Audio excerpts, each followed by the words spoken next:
and give them a lecture. Why don't you do this? Ask guys, somebody from Hyatt, somebody from Regency, somebody from other professions to come and give you a lecture. You'll be surprised how you can learn from other professions. And the Hyatt boys explained to them that people come to hospitals, they feel lost. In fact, I work with hospitals. Sometimes they lose a few patients, you know. What they do is they take an old man there and then they forget about him and he lies there for 2 days by himself. So after Hyatt talked to Einstein Hospital, every doctor has a big badge. Dr. Anderson and the word information. You can get information from God. Okay? And you see, before you walk through a glass pane, you are cut up and you're bleeding. You go there, they say, do you have insurance? Your name, address, phone number, what is the middle name of your grandmother on your father's side, you know? And then you're bleeding, no more.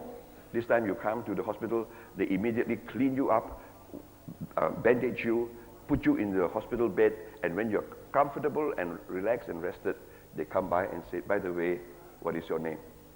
Nobility and pleasure. Nobility. Now, I can go on, but I must carry on because time is running. Now, remember that customer service doesn't happen by gosh or by golly, okay? Customer service is something that is an orchestrated and choreographed dance by a group. An orchestrated and choreographed dance by a group. That's why in our universities we set up laboratories and we do these things, okay? There was a man who took his son to the Department of Motor Vehicles because he's 18 years old, he wants a license. And the man said to the son, son, you must remember the Department of Motor Vehicles belongs to the civil service. Therefore, they don't have to be civil, neither do they have to give you service, okay? In fact, they hire people who hate people to handle you. Last time, it took me a whole day to get my driver's license. But to his surprise, the son within 3 hours got the license. So he asked the chief honcho, what happened here? The guy said, you see, we have made a new resolution. We will do whatever it takes to give our customers whatever they want. Is that true of your place? If it involves taking photographs, everybody knows how to use a Polaroid camera. If it involves giving tests, everybody here knows how to give tests. You can go to the toilet, you can go to vacation, you can be killed by a car, it doesn't matter. We have resolved as a unit to do whatever it takes to give them whatever they want. Now this is something that I think we should try to do. Now I asked for a few good sports. Let me check and see how good sports these guys are. Who is Marissa Menin and Steve Greenwood?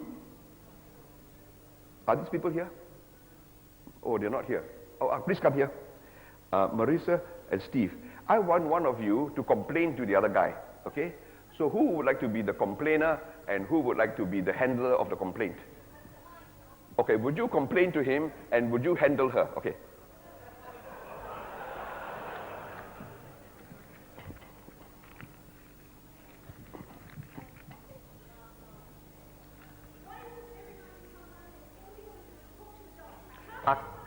Can you please put your microphone to your mouth?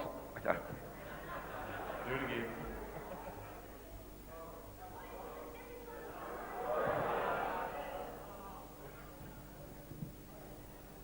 This is bad enough as it is. Why is it that every night when you come home, all you want to do is talk to the dog? Handle her.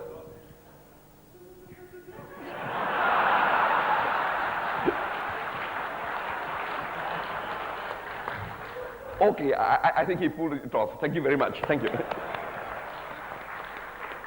Well, let me share with you what we do in the universities. I'll give you a rough outline, but you don't follow it in detail, you see. What you do is you modify it for your purpose. When somebody comes in to complain, and you get lots of complainers, the first thing we suggest you do is to mirror them. If they do this, you also do this. They say, hey, I'm looking into a mirror, okay? But don't do it for too long or they'll punch you out. And after you have made them feel comfortable, then you relax, and then you do three things. You see, you said that you are unhappy because of this, and then the consequences are because of this, objectively, you see. So the guy said, well, this fellow is listening to me. And then do the third thing which people don't do, and I see you're upset. Always do not be afraid of talking about people's emotions. Emotions are the dynamo of all activity.